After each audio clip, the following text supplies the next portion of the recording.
दोस्तों, जय माता दी। मेरा और मेरे एस म्यूजिकल ग्रुप में आप सभी का बहुत बहुत स्वागत है। जितने लोग हमारे चैनल से जुड़े हैं सभी को तहे दिल से धन्यवाद है। सबके लिए मैं मंगल कामना करती हूँ, सब लोग स्वस्थ और मस्त रहें। तो एक मैं बहुत ही प्यारा पति पत्नी का नोक-झोंक गीत लाई हूँ। जैसा होगा आप लोग कमेंट में ज़रूर बताइएगा। पिया मन घबराए अलुइया से हो, राजा मन घबराए अलुइया से, अलुइया से हो, अलुइया से। पिया मन घबराए अलुइया से, जाई के बजरिया से कटहल ले आवा, जाई के बजरिया से कटहल ले आवा।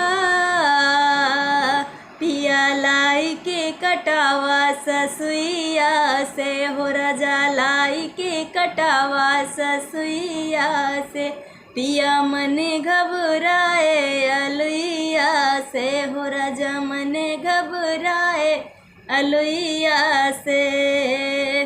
काटी और धोई के सासू जी रखली, काटी और धोई के सासू जी रखली, सासू जी रखली हो, सासू जी रखली।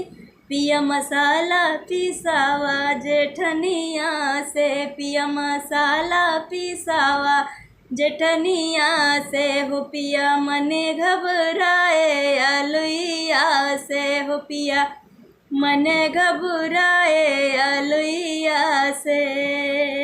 आज मोरा जियरा नीक नहीं लागे, आज मोरा जियरा नीक नहीं लागे, नीक नहीं लागे हो, नीक नहीं लागे। पिया सब्जी बनवाओ ननदिया से हो, राजा सब्जी बनवावा ननदिया से हो। पिया मन घबराए अलुइया से हो, राजा मन घबराए अलुइया से।